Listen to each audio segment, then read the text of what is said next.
My disabled daughter was tending her garden when HOA Karen stormed over. She screamed about violations, then grabbed my daughter's hair, dragging her from her wheelchair. I returned home seconds later with my shotgun. What happened next changed our neighborhood forever. Before watching full story, comment below from where you watching. Also like and subscribe for more Karen cruelty stories. The day that changed everything started like any other. I remember the morning sun streaming through our kitchen window as Sophie sat at the table, sketching designs for new flowers she wanted to add to her garden. My daughter's smile was the brightest thing in my life, even on her hardest days. "Dad, do you think the yellow daisies would look good next to the purple petunias?"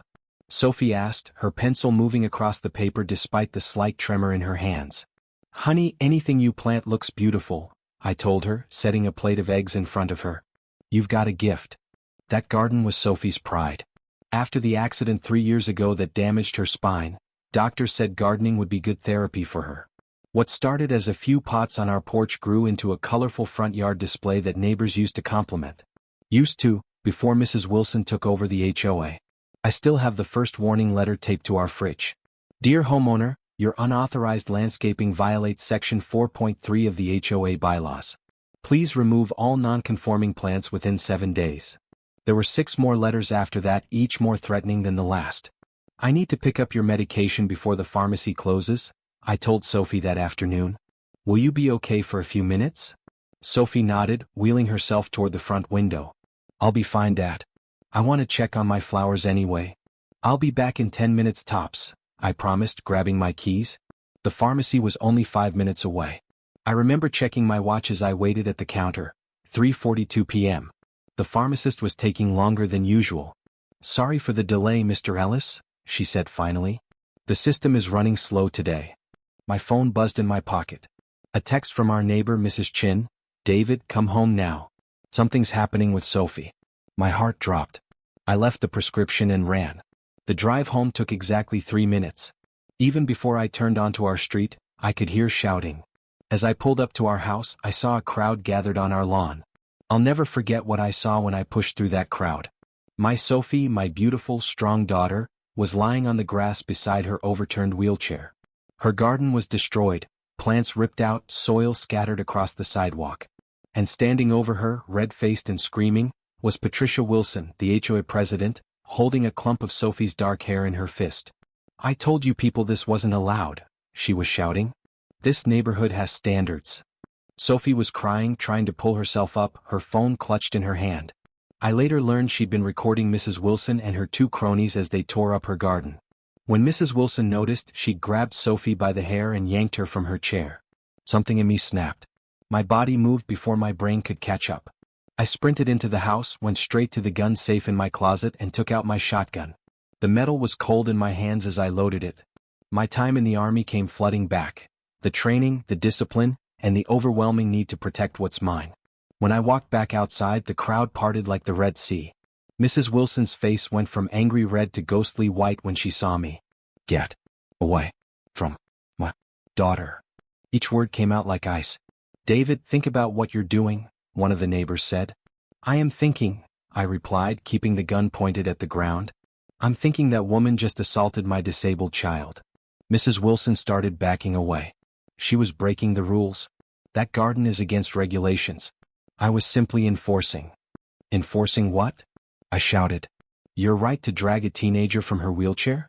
To destroy her property?" Mrs. Chin stepped forward then, holding up her phone. "I got it all on video, David. Every second. The police are on their way." Mrs. Wilson's face twisted with rage. "You can't prove anything. It's my word against hers, and I'm a respected member of this community. Who's going to believe a man who comes home waving a gun around?" That's when Sophie spoke up from the ground, her voice shaking but clear. "I was recording too, Mrs. Wilson. From the moment you stepped on our property." The wail of police sirens filled the air. For a moment, I wondered if I'd made a terrible mistake. Would they see me as the threat? A man with a gun? But as 2 police cars pulled up, Mrs. Chin stepped forward. "Officers, I have video evidence of this woman," she pointed at Mrs. Wilson, "assaulting this disabled girl and destroying their property." The next hour was a blur. I set the gun down when instructed, explained what happened. The officers viewed the videos, both Sophie's and Mrs. Chen's. They took statements from everyone.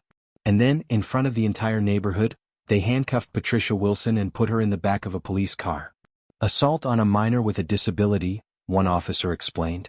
Property damage. This is serious, ma'am. As they drove away with Mrs. Wilson, I knelt beside Sophie, who was back in her wheelchair now, tears streaming down her face. I'm sorry, Dad, she whispered. I tried to stop them. No, sweetheart, I said, holding her hands. You were brave. So brave.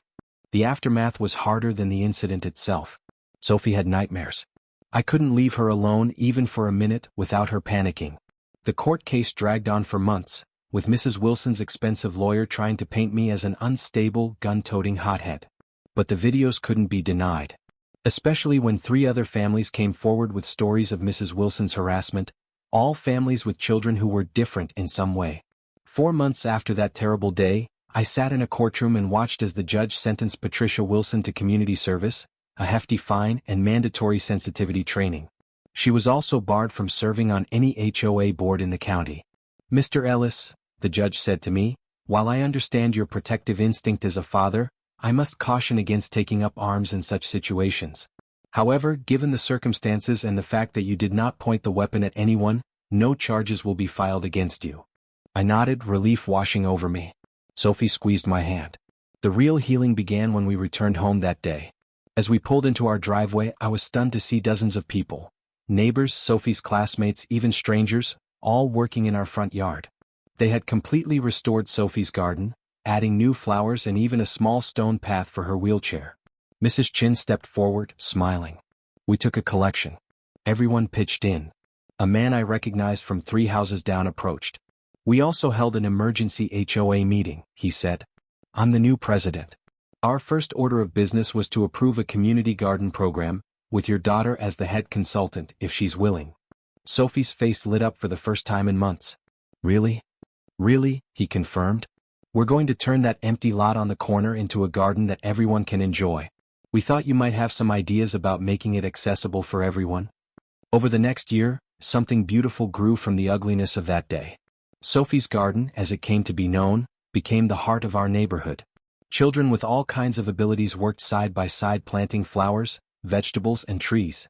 Sophie designed special raised beds that people in wheelchairs could tend easily. Mrs. Wilson moved away, unable to face the community after what she'd done. I heard she tried to sue the HOA for emotional distress, but the case was thrown out. The 2 people who had helped her that day came to our house to apologize, bringing plants as peace offerings. Sophie, with her enormous heart, forgave them. As for me, I sold my shotgun.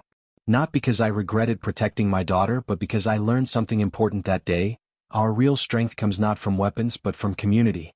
From standing together against cruelty and injustice. Last week, on the 1-year anniversary of what we now call the incident, our neighborhood held a celebration in Sophie's garden. As I watched my daughter laugh with her friends, directing younger children on where to plant new flowers, I felt a tap on my shoulder. It was Officer Rodriguez, the policeman who had arrested Mrs. Wilson. He was off duty in casual clothes. Thought you might want to know, he said quietly. Wilson violated her probation. She pulled something similar in her new neighborhood. This time she's facing actual jail time. I nodded, feeling no joy at her downfall, only relief that she couldn't hurt anyone else. You know, Rodriguez continued, in all my years on the force, I've seen how situations like yours usually end.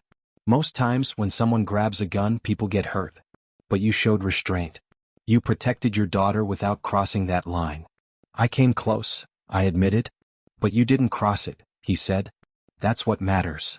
As the officer walked away, Sophie wheeled up beside me, a crown of flowers on her head, made by the neighborhood children. What are you thinking about, Dad? She asked, taking my hand. I looked around at our community, at the garden that had become a symbol of healing and inclusion, at the neighbors who had become family, at my daughter who had shown more courage and forgiveness than I thought possible. I'm thinking that sometimes, I told her, the best revenge isn't getting even. It's growing something beautiful right where you were hurt. Sophie smiled and squeezed my hand.